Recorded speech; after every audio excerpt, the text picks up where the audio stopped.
Y hoy yo te voy a predicar bajo el tema: cuidemos nuestro corazón.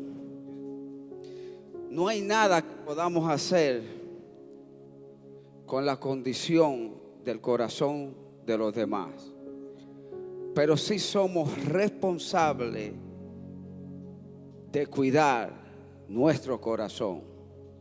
Y un buen comienzo es la oración de David. David le está diciendo a Dios: examíname, oh Dios, y conoce mi corazón. Yo quiero, por favor, que usted se mueva a Jeremías 17, ahí, en el versículo 9 y 10.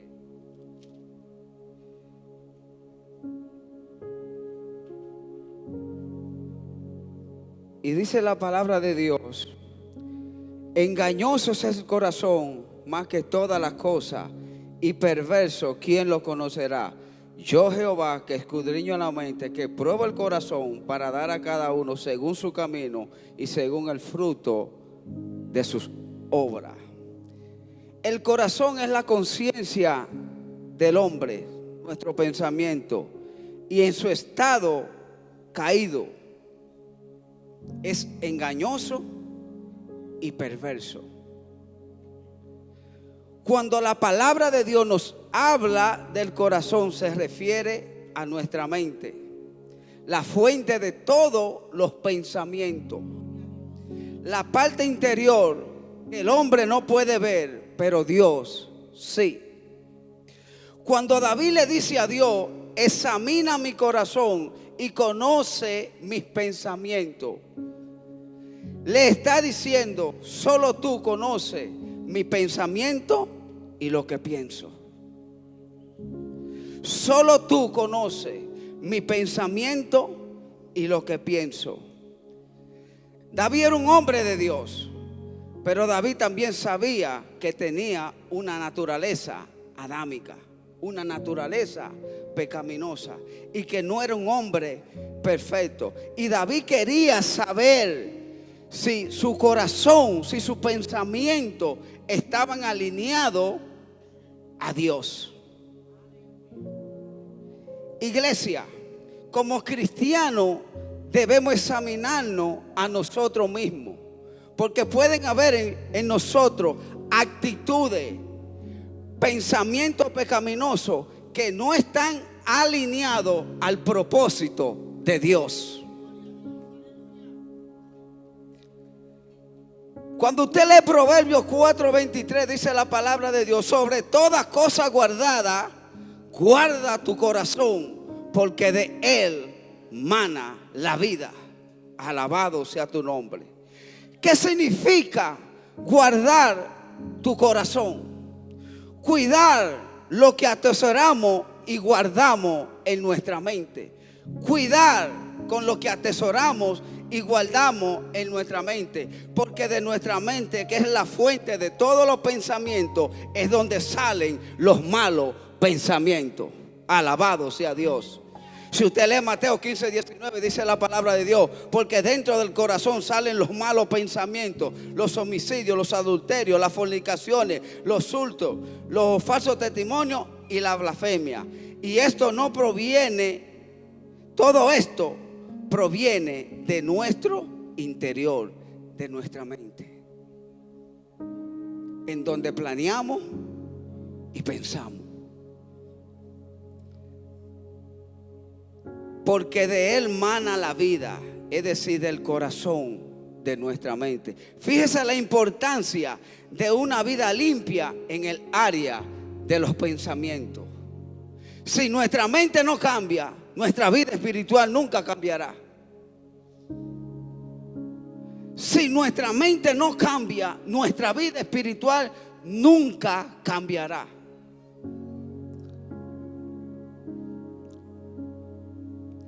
Porque una mente no regenerada, es decir, transformada por la palabra de Dios, siempre va a guardar y atesorar pensamientos y actitudes negativas.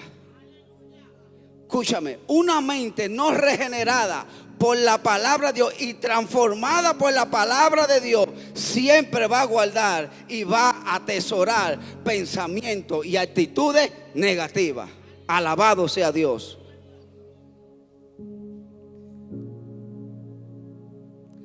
Si nuestra mente no es renovada, nos gobernará el pecado. ¿Por qué? Porque nuestra mente se convertirá en el taller del diablo. Si nuestra mente no es renovada, transformada por la palabra de Dios, entonces nuestra mente se convertirá en el taller del diablo. Dice Romanos 12:2. Vayan conmigo. No os conforméis a este siglo, sino transformaos por medio de la renovación de vuestro entendimiento. ¿Para qué? Para que comprobéis cuál sea la buena voluntad de Dios, agradable y perfecta. La palabra renovar viene del latín renovaré, que significa sustituir una cosa vieja por otra nueva. Te lo explico ahora. El apóstol Pablo está diciendo que quitemos lo viejo y repetidamente pongamos lo nuevo. Y eso nuevo es la palabra de Dios. Ninguna mente puede ser transformada que no sea por la palabra de Dios. Pablo está diciendo: quiten lo viejo, quiten el pasado, quiten todas cosas viejas que hay en su mente y pongan las cosas nuevas por medio de la palabra de Dios. Alabado sea tu nombre, Señor. Por eso él dice en Efesios 4:23: y renovaos en el espíritu de vuestra mente. Esto señala un cambio de nuestra manera de pensar, es decir, un cambio de la impureza mental a la renovación de nuestra mente. Es imposible que nuestra mente cambie si antes no cambiamos con lo que estamos llenando nuestra mente. Escúchame, es imposible que nuestra mente cambie si antes no cambiamos con lo que estamos llenando nuestra mente. Wow, mío, gloria a Dios. Oh santo, Dios mío. Dice Juan 17:17: santifícalo en tu verdad, tu palabra es la verdad. La santificación de nuestra mente es un proceso y solo se alcanza por medio de la verdad de la palabra de Dios. El Espíritu Santo va iluminando nuestra mente con la verdad de la palabra de Dios, que tiene un efecto santificador en el creyente. ¿Cuándo qué? Cuando la lee y cuando la obedece. Wow. No hay otra manera de santificar nuestra mente que no sea por medio de la palabra de Dios. Porque es la misma palabra de Dios, por medio del entendimiento que nos da el Espíritu Santo de su palabra, que nos hace entender que la voluntad de Dios es perfecta, agradable y buena. Alabado sea tu nombre, Señor. Wow, gloria a Dios.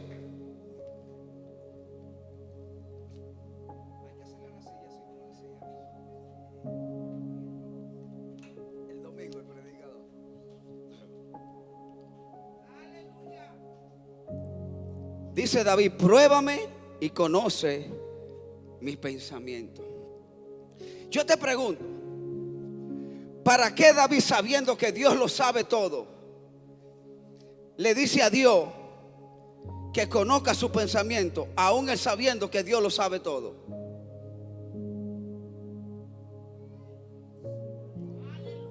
David sabía que su mente es engañosa y perversa.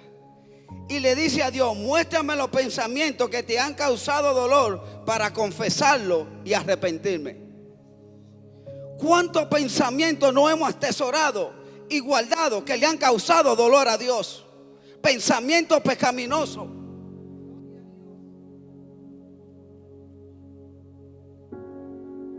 Dios tiene un perfecto conocimiento no solo de cuanto hacemos, decimos, sino también de nuestro más íntimo pensamiento. Aún lo que pensamos cuando nadie nos ve, Él lo sabe. Wow. Y déjame decirte que yo fui confrontado por el Espíritu Santo con este mensaje. Yo llevaba 12 días de ayuno cuando Él me movió a preparar este mensaje. Lo tenía engavetado y guardado. Digo, cuando tú digas, se predicará. Después me metí 18 días más en oración y ayuno. Y comencé a escudriñar este mensaje. Y comenzó la presencia de Dios sobre mi vida. Y yo comencé a pedirle perdón a Jesús por todos los pensamientos que he atesorado y guardado pecaminosos que le habían causado dolor a Él. Y comencé a llorar. Comencé a llorar. Comencé a llorar pidiéndole perdón. Comencé a llorar pidiéndole perdón, pidiéndole perdón, pidiéndole perdón. Porque sé que en mi mente se han atesorado y se han guardado pensamientos que le han dolido a Dios. Wow. Iglesia, somos el resultado de lo que procesamos en nuestra mente. Usted y yo actuamos conforme a los pensamientos que recibimos en nuestra mente. Hay pensamientos que son enviados por Satanás, pero déjame decirte, tú y yo somos los únicos responsables si procesamos y aceptamos los pensamientos de Satanás, los que Él nos envía. Pero también hay pensamientos que son activados por nosotros mismos. Todo pensamiento tiene que ser llevado cautivo a la obediencia de Cristo. Tiene que ser sometido a la obediencia de Cristo. Y David le dice a Dios, ya estoy terminando, vamos rápido, todavía faltan 5. Examíname y ve si hay en mí camino de perversidad. Cuando yo busqué esa palabrita perversidad, significa cualidad de quien obra con mucha iniquidad y lo hace conscientemente y lo disfruta.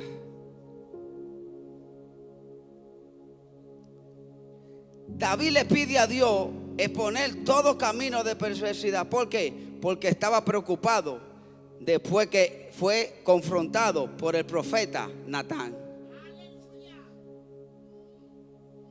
Déjame decirte algo. El adulterio de Betsabé y la muerte de Urías, su esposo, se planificó en la mente de David. Y ambas cosas las disfrutó David. Por eso David estaba preocupado. David estaba convencido de su propia naturaleza pecaminosa y reconoce que no ve todas sus iniquidades y quería que Dios le mostrara eso para arrepentirse y confesarlo. Alabado sea tu nombre, Señor. Pero cuando entramos en esa iniquidad, cuando nos salimos de la voluntad de Dios y le damos rienda suelta al pecado. Pero no solamente le damos rienda suelta al pecado, sino que disfrutamos ese pecado que estamos haciendo fuera de la voluntad de Dios. Y ambas cosas las disfrutó David. Disfrutó el adulterio con Betsabé y disfrutó la muerte de Urías. Cuidado, escúchame, cuidado con deslizarnos a cometer pecado. El pecado es malo por todas las áreas, pero hay pecados que nos envolvemos. No solamente nos envolvemos, sino también que lo disfrutamos haciéndolo. Iniquidad.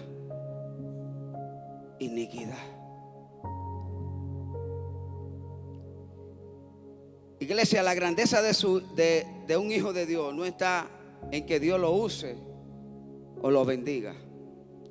La grandeza de un hijo de Dios está en reconocer quién es Dios y quién es Él. La palabra de Dios dice que Dios es santo. Sean santos porque Él es santo, pero no que lo somos. Estamos en un proceso a la santidad. El único santo es Dios. Y que Dios te use y que Dios te bendiga. Nunca te olvides quién es Dios y quién eres tú.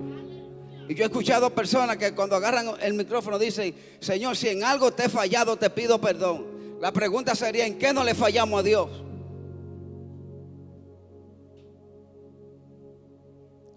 Isaías tuvo una visión en Isaías 6:5.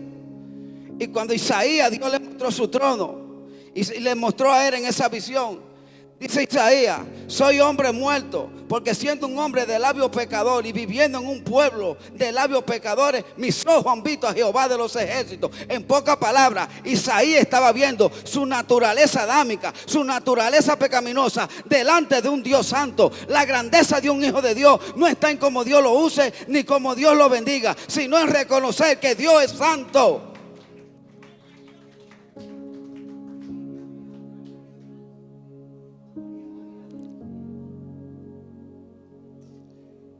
Por eso fue que cuando Moisés se acercaba, él le dijo, quítate las sandalias. Y ya la tierra, ya el pecado había entrado, la tierra estaba corrompida. Pero ¿quién estaba ahí? Estaba Dios. No era la tierra, era quien estaba ahí. Quítate las sandalias, porque el lugar que está es un lugar santo. Quien estaba ahí es santo, es Dios mismo. Y Dios todo lo ve. Dios todo lo ve.